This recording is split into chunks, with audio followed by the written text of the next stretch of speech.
নমস্কার বন্ধুরা, all in one চ্যানেলে আপনাদের সবাইকে স্বাগত জানাই। আশা করি সবাই ভালো আছেন, সুস্থ আছেন।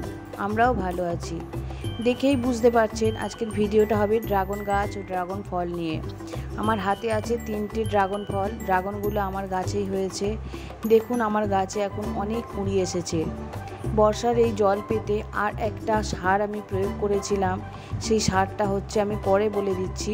ওই সারটা দেওয়ার পর আমার মনে হয় কুঁড়িগুলো এত পরিমাণে এসেছে। আমার বোনের বর এই সারের কথা বলে দিয়েছিল, সেই সারটা আমি এর মধ্যে দিয়েছি। তাতে আছে পটাশ আছে 1 চা চামচ, আর ফসফেট আছে 1 চা চামচ। 2 চামচ মিশিয়ে গাছের মধ্যে দূর থেকে আমি দিয়েছিলাম। দেখুন কত কুঁড়ি এসেছে। এই পাশে ওই দিকের গাছেও প্রচুর পরিমাণে কুঁড়ি এসেছে। আপনারাও চাইলে এই সময় গাছের মধ্যে পটাশ ও ফসফেট দিতে পারেন। এছাড়া হাড় গুঁড়ো, শিং গুঁড়ো এখন একেবারেই দেওয়া যাবে না। আর এই যে দেখুন ড্রাগন গাছেই ড্রাগন ফল হয়েছে। ড্রাগন ফল পেকেছে কি না সেটা আমাদের সবারই একটা প্রশ্ন। কিভাবে বুঝবো ড্রাগন পেকেছে কি না? ড্রাগন পেকেছে কি না আজকে বলে দিই কিভাবে আমরা বুঝবো।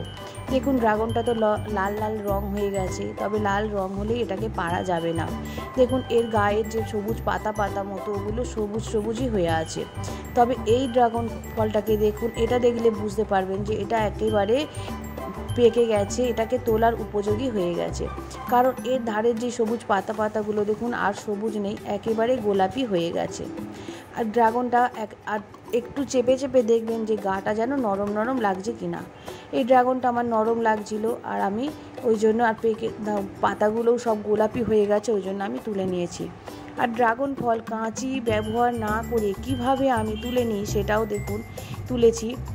ড্রাগনটাকে ধরে শুধু ক্লকওয়াইজ ঘোরালেই এটা আস্তে করে ছেড়ে আসবে। কোনো রকম কাঁচি বা ছুরির সাহায্য নিতেই হবে না। দেখুন আমার আরও ড্রাগন যে দুটো হয়েছিল, দুটোই একইভাবে আমি তুলে নিচ্ছি। আমার গাছগুলো সব ছাদের কার্নিশে ঝুলিয়ে দিয়েছিলাম, তাই একটু অসুবিধা হচ্ছে তুলতে, তবে আস্তে আস্তে আমি এগুলোকে তুলে নিয়েছি। এটা আস্তে আস্তে দেখুন ড্রাগনটাকে ধরে ক্লকওয়াইজ ঘোরালেই আস্তে করে ছেড়ে চলে আসবে। খুব বেশি কসরত করতে লাগবে না, আর ছুরি কাঁচি কোনো কিছুরই প্রয়োজন হবে না। দেখুন ড্রাগনগুলো হয়েছে, হয়তো সাইজে একটু ছোট হয়েছে, মনে হয় প্রচণ্ড গরম ছিল বলে, তবে খুবই মিষ্টি হয়েছিল, আমি খেয়ে দেখেছি। আর দেখতে দেখুন কত সুন্দর লাগছে।